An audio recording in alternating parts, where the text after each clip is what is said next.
Don't forget to like, comment, share and subscribe to. السلام علیکم ورحمۃ اللہ وبرکاتہ۔ محترم بزرگوں اور دوستوں، اعتکاف کے لیے 3 چیزیں ضروری ہیں۔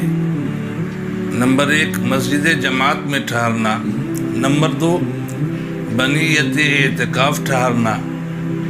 بے قصد و ارادہ ٹھہر جانے کو اعتکاف نہیں کہتے، چونکہ نیت صحیح ہونے کے لیے نیت کرنے والے کا مسلمان اور عاقل ہونا شرط ہے، لہذا عقل اور اسلام کا شرط ہونا بھی نیت کے ضمن میں آ ہی گیا۔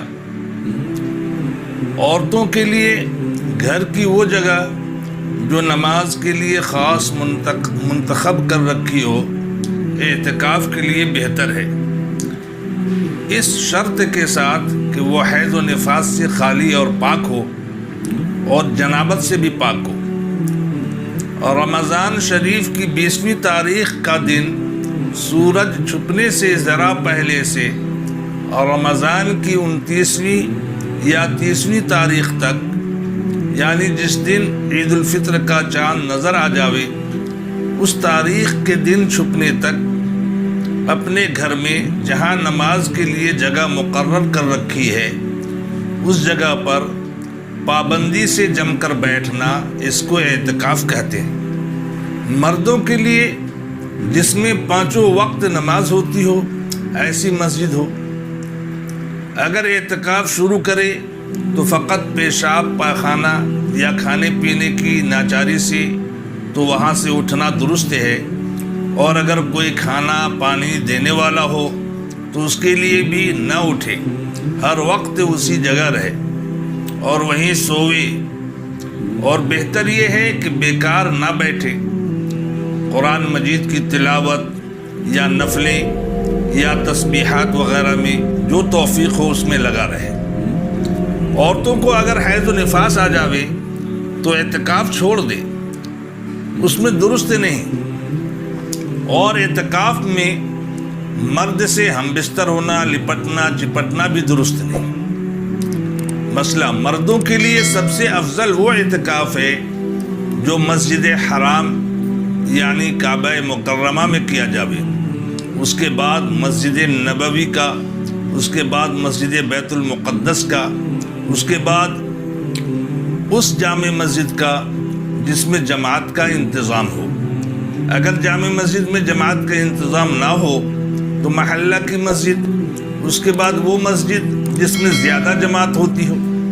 مسئلہ اعتکاف کی 3 قسمیں ہیں: واجب، سنت مؤکدہ، مستحب۔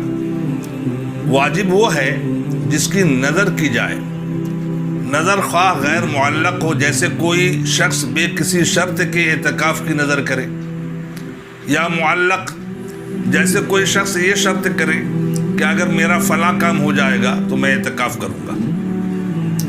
اور سنت مؤکدہ وہ ہے کہ رمضان کے آخر عشرے میں نبی اکرم صلی اللہ علیہ وسلم سے بالالتزام اعتکاف کرنا احادیث صحیحہ میں منقول ہے، مگر یہ سنت مؤکدہ بعض کے کر لینے سے سب کے ذمہ سے اتر جائے گی، اسی لیے اس کو سنت مؤکدہ کفایہ بھی کہتے ہیں۔ اور مستحب وہ ہے کہ اس عشرہ رمضان کے اخیر عشرے کے سوا کسی اور زمانہ میں، خواہ وہ رمضان کا پہلا دوسرا عشرہ ہو یا اور کوئی مہینہ میں اعتکاف کرے۔ مسئلہ ہے اعتکاف واجب کے لیے صوم یعنی روزہ شرط ہے۔ جب کوئی شخص اعتکاف کرے گا تو اس کو روزہ رکھنا ہوگا، بلکہ اگر یہ بھی نیت کرے کہ میں روزہ نہ رکھوں گا تب بھی اس کو روزہ رکھنا لازم ہوگا۔ اسی وجہ سے اگر کوئی شخص رات کے اعتکاف کی نیت کرے تو وہ بھی لغو سمجھی جائے گی، کیونکہ رات روزے کا محل نہیں۔ ہاں اگر رات دن دونوں کی نیت کرے یا صرف کئی دنوں کی تو پھر رات ضمناً داخل ہو جائے گی، اور رات کو بھی اعتکاف کرنا ضروری ہوگا۔ اور اگر صرف ایک ہی دن کے اعتکاف کی نظر کرے تو پھر رات ضمناً بھی داخل نہ ہوگی۔ روزہ کا خاص اعتکاف کے لیے رکھنا ضروری نہیں، خواہ کسی غرض سے روزہ رکھا جائے اعتکاف کے لیے کافی ہے۔ مثلا کوئی شخص رمضان میں اعتکاف کی نظر کرے تو رمضان کا روزہ اس اعتکاف کے لیے بھی کافی ہے۔ ہاں، اس روزہ کا واجب ہونا ضروری ہے، نفل روزے اس کے لیے کافی نہیں۔ مثلا کوئی شخص نفلی روزہ رکھے اور بعد اس کے اسی دن اعتکاف کی نظر کرے تو اعتکاف صحیح نہیں۔ اگر کوئی شخص پورے رمضان کے اعتکاف کی نظر کرے اور اتفاق سے رمضان میں نہ کر سکے تو کسی اور مہینہ میں اس کے بدلے کر لینے سے اس کی نظر پوری ہو جائے گی، مگر علی الاتصال یعنی لگاتار روزے رکھنا اور ان میں اعتکاف کرنا ضروری ہوگا۔ مسئلہ اعتکاف مسنون میں تو روزہ ہوتا ہی ہے، اس کے واسطے شرط کرنے کی ضرورت نہیں۔ مسئلہ اعتکاف مستحب میں بھی احتیاط یہ ہے کہ روزہ شرط ہے اور معتمد یہ ہے کہ شرط نہیں۔ اعتکاف واجب کم از کم 1 دن ہو سکتا ہے اور زیادہ جس قدر نیت کرے، اور اعتکاف مسنون 1 عشرہ، اس لیے کہ اعتکاف مسنون رمضان کے اخیر عشرے میں ہوتا ہے، اور اعتکاف مستحب کے لیے کوئی مقدار مقرر نہیں، 1 منٹ یا اس سے بھی کم ہو سکتا۔ مسئلہ حالت اعتکاف میں 2 قسم کے افعال حرام ہیں، یعنی ان کے ارتکاب سے اگر اعتکاف واجب یا مسنون ہے تو فاسد ہو جائے گا اور اس کی قضا کرنا پڑے گی، اور اگر اعتکاف مستحب ہے تو ختم ہو جائے گا، اس لیے کہ اعتکاف مستحب کے لیے کوئی مدت مقرر نہیں، بس اس کی قضا بھی نہیں۔ پہلی قسم اعتکاف کی جگہ سے بے ضرورت باہر نکلنا، ضرورت عام ہے خواہ طبعی ہو یا شرعی۔ طبعی جیسے پاخانہ، پیشاب، غسل جنابت، کھانا کھانا بھی ضرورت طبعی میں داخل ہے، جبکہ کوئی شخص کھانا لانے والا نہ ہو۔ شرعی ضرورت جیسے جمعہ کی نماز۔ مسئلہ جس ضرورت کے لیے اعتکاف کی مسجد سے باہر جائے، بعد اس کے فارغ ہونے کے وہاں قیام نہ کرے، اور جہاں تک ممکن ہو ایسی جگہ اپنی ضرورت رفع کرے جو اس مسجد سے زیادہ قریب ہو۔ مثلا پاخانہ کے لیے اگر جائے اور اس کا گھر دور ہو اور اس کے کسی دوست وغیرہ کا گھر قریب ہو تو وہیں چلا جائے۔ ہاں، اگر اس کی طبیعت اپنے گھر سے مانوس ہو اور دوسری جگہ جانے سے اس کی ضرورت رفع نہ ہو تو پھر جائز ہے۔ اگر جمعہ کی نماز کے لیے کسی مسجد میں جائے اور بعد نماز کے وہیں ٹھہر جائے اور وہیں اعتکاف کو پورا کرے تب بھی جائز ہے، مگر مکروہ ہے۔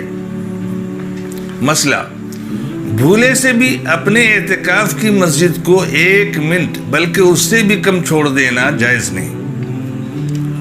جو عذر کثیر الوقوع نہ ہو ان کے لیے اپنے معتکف کو چھوڑ دینا منافی اعتکاف ہے۔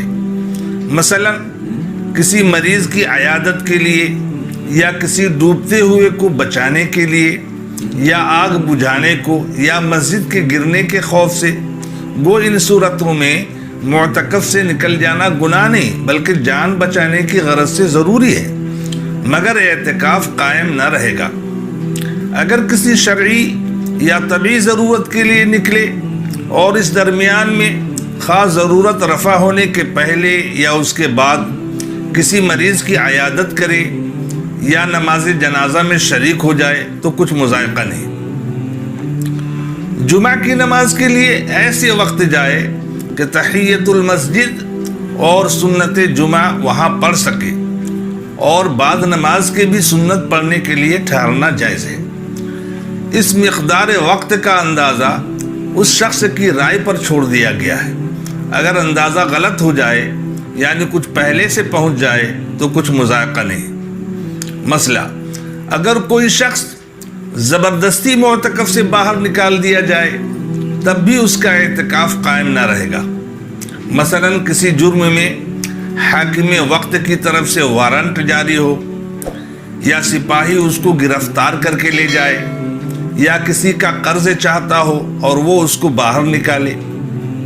مسئلہ اسی طرح اگر کسی شرعی یا طبعی ضرورت سے نکلے اور راستہ میں کوئی قرض خواہ روک لے یا بیمار ہو جائے اور پھر معتکف تک پہنچنے میں دیر ہو جائے، تب بھی اعتکاف قائم نہ رہے گا۔ دوسری قسم ان افعال کی جو اعتکاف میں ناجائز ہیں، جمع وغیرہ کرنا، خواہ عمدن کیا جاوے یا سہون، اعتکاف کا خیال نہ رہنے کے سبب سے مسجد میں کیا جائے یا مسجد سے باہر، ہر حال میں اعتکاف باطل ہو جائے گا۔ جو افعال کے تابع جمع کے ہیں، جیسے بوسہ لینا یا معانقہ کرنا، وہ بھی حالت اعتکاف میں ناجائز ہیں، مگر ان سے اعتکاف باطل نہیں ہوتا تا وقت کے منی خارج نہ ہو۔ ہاں، اگر ان افعال سے منی کا خروج ہو جائے تو پھر اعتکاف فاسد ہو جائے گا۔ البتہ صرف خیال اور فکر سے اگر منی خارج ہو جائے تو اعتکاف فاسد نہ ہوگا۔ مسئلہ حالت اعتکاف میں بے ضرورت کسی دنیاوی کام میں مشغول ہونا مکروہ تحریمی ہے، مثلا بے ضرورت خرید و فروخت یا تجارت کا کوئی کام کرنا۔ ہاں، جو کام نہایت ضروری ہو، مثلا گھر میں کھانے کو نہ ہو اور اس کے سوا کوئی دوسرا شخص قابل اطمینان خریدنے والا نہ ہو، ایسی حالت میں خرید و فروخت کرنا جائز ہے، مگر مبیح کا مسجد میں لانا کسی حال میں جائز نہیں، بشرطے کہ اس کے مسجد میں لانے سے مسجد کے خراب ہو جانے یا جگہ رک جانے کا خوف ہو۔ ہاں، اگر مسجد کے خراب ہونے یا جگہ رک جانے کا خوف نہ ہو تو بعض ائمہ کے نزدیک جائز ہے۔ مسئلہ حالت اعتکاف میں بالکل چپ چاپ بیٹھنا بھی مکروہ تحریمی ہے۔ ہاں، بری باتیں زبان سے نہ نکالے، جھوٹ نہ بولے، غیبت نہ کرے، بلکہ قرآن مجید کی تلاوت کرتا رہے یا کسی دینی علم کے پڑھنے پڑھانے یا کسی اور عبادت میں اپنے اوقات کو صرف کرے۔ خلاصہ یہ ہے کہ چپ چاپ بیٹھنا کوئی عبادت نہیں، دعا ہی میں لگا ہو، تمام مخلوقات، تمام انسانوں کی ہدایت کے لیے دعا کرے، تمام امت مسلمہ کے لیے دعا کرے، تمام آفات و بلیات سے حفاظت کے لیے دعا کرے، دین و دنیا کے لیے، اپنے لیے اور تمام امت مسلمہ کے لیے دعا کرے۔ یعنی دعا تو عبادت کا خلاصہ ہے۔ اللہ تبارک و تعالی ہمیں آپ کو توفیق عطا فرمائے، آمین۔